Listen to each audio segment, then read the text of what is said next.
Welcome along to the Deep Dive. Today, we're exploring some excerpts from a book that's touched many lives, Eckhart Tolle's The Power of Now. Yeah, it's essentially a spiritual guide, isn't it? Really focused on one core idea, getting to grips with the present moment. Exactly. And our mission today, well, it's to really pull out the key insights from these writings, to understand why Tolle says the present is so crucial. And maybe get some practical handles on how we can actually, tap into that power he talks about. Right from the beginning, the central theme is that the present moment, the now, is the only thing that's truly real. Yeah, he's quite direct about that. The past is just memory, the future is anticipation. Both just mind stuff. Illusions, basically. He describes them as illusions, yeah, strong word. And the promise is, well, by focusing on the now, we tap into something deeper. Peace, freedom. A connection to what he calls universal consciousness. Its position is the path to inner peace, absolutely. And freedom, too.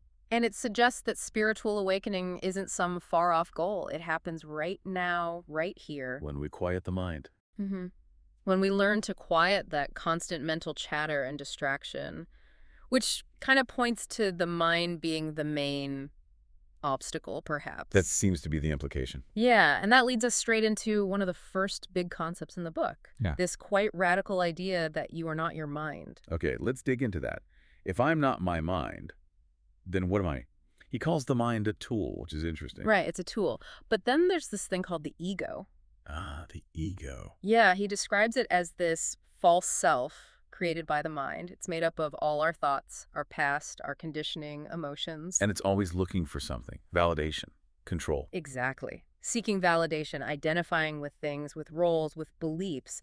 And crucially, Tolle argues this identification with the ego is really the root of our suffering. So the way out, then. Yeah, The first step is realizing you're the awareness behind the thoughts, the observer. precisely. You're not the thoughts or the emotions themselves, you're the consciousness witnessing them. Hmm. It's about disidentifying from that ego, becoming the, what does he call it? The witnessing presence. The witnessing presence. I like that. It's a profound shift, isn't it? Realizing there's this space, this awareness underneath all the mental noise, that's who you really are. And seeing that separation is, well, it's presented as the absolute key to freeing yourself. Okay, so once we start identifying as that awareness, that presence, how does that help with, well, with the pain and suffering the ego causes? He talks about finding a way out of pain. He does. Chapter 2 digs into this. A lot of our pain, he says, comes from the ego clinging to the past, like old hurts, regrets. Or constantly worrying about the future. Exactly. Obsessing over what might happen. And this accumulated suffering, he gives it a name. The pain body. The pain body.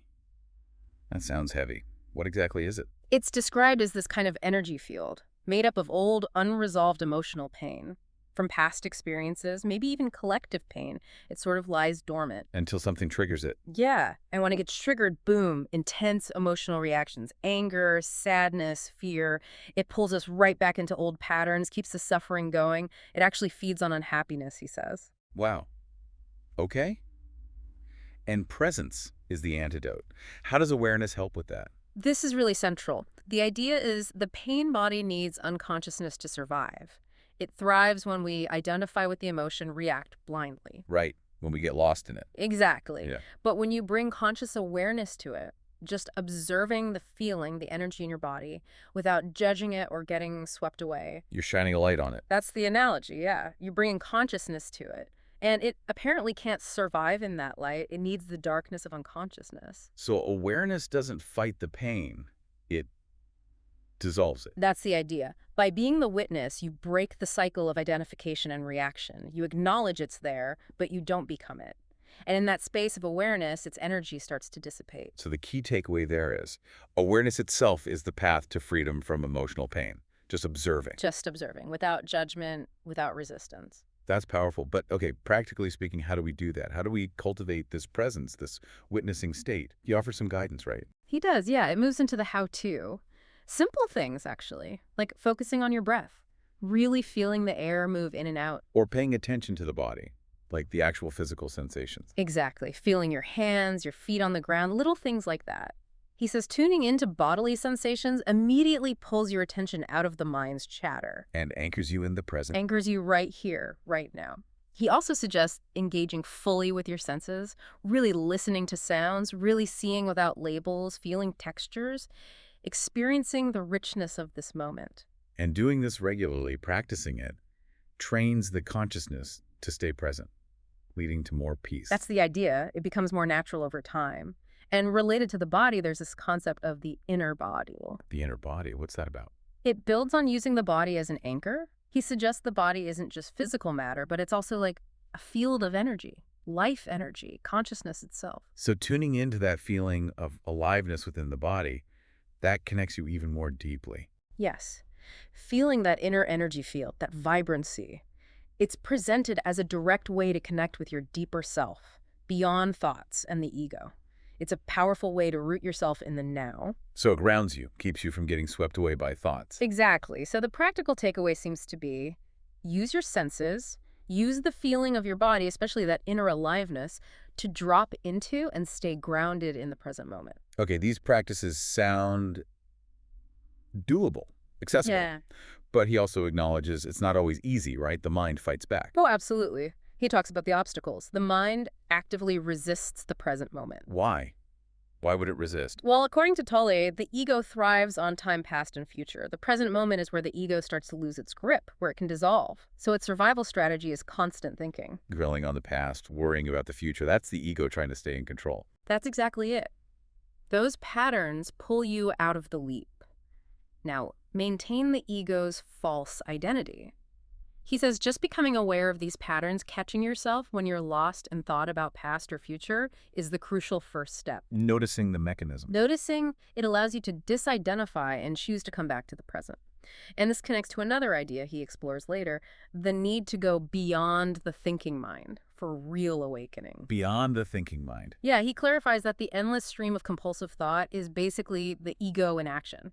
It's how it maintains itself.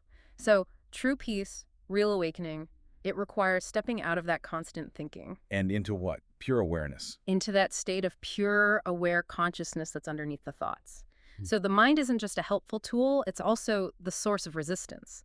Becoming aware of its tricks is key to breaking free. Okay, so if we manage to navigate that resistance, what is this state of presence like? How does he describe it? He defines it simply as conscious awareness in the present moment. But it's not something you do, it's a state of being. Here. Fully here, engaged with life exactly as it is, right now, without the mental filters, the judgments, the running commentary. And he suggests this state connects us to something bitter. Yes, he sees it as spiritual awareness.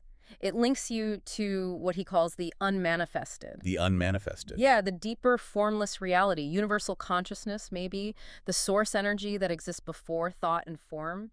He says that's where real peace and freedom are found, beyond the ego's limits. So presence isn't just focus, it's connecting to our true nature, to everything. That's the essence of it. Pure being, free from the mind, connected to this deeper universal consciousness. That's the source of peace. Let's explore that unmanifested a bit more. What else does he say about it? It sounds quite abstract. It is, by nature. He describes it as pure consciousness itself, formless, timeless, beyond the physical world, beyond thought. The source of all life. That's how it's presented, yes. And accessing it connects you to the deepest truth of who you are. Your higher self, maybe? Something you can't really grasp with the mind, only experience. Experience. Through stillness, silence, deep presence, moments when thinking subsides and you just drop into awareness. So meditation, maybe? Or just moments of quiet. Exactly. Those gaps between thoughts, that's the access point found right here in the now.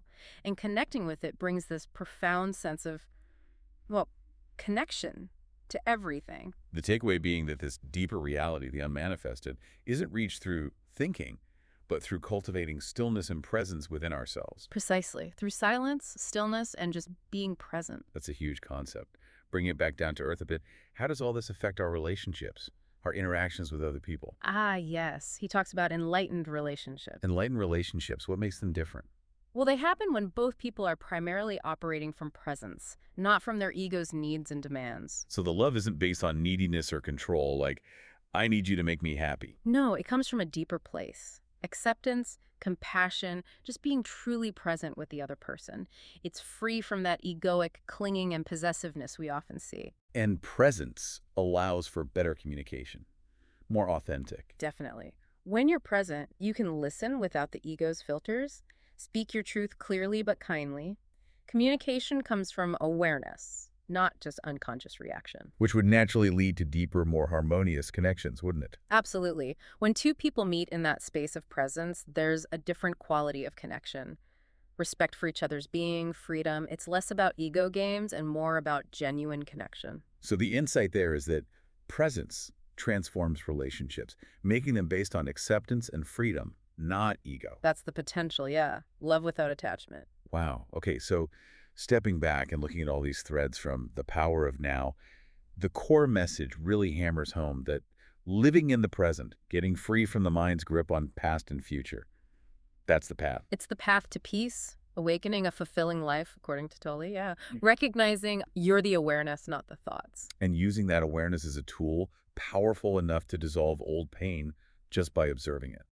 And we have practical ways in. The breath, the senses, that feeling of the inner body. While also understanding that the mind will resist, but becoming aware of that resistance is the key to stepping beyond it. Right. Moving beyond constant thinking into that state of pure being, pure presence. Which connects us to our true selves and even to that deeper dimension, the unmanifested. And ultimately can even transform how we relate to each other, creating space for authenticity and real connection. It's a very compelling vision. It really is. It definitely leaves you thinking, doesn't it? It does. And maybe a final thought to consider is just how ingrained are those mental habits of avoiding the now in our daily lives? Tolle stresses it's a practice. What does that consistent moment-by-moment practice of coming back actually feel like? Beyond the exercises, what's the felt sense of cultivating that witnessing presence day in, day out?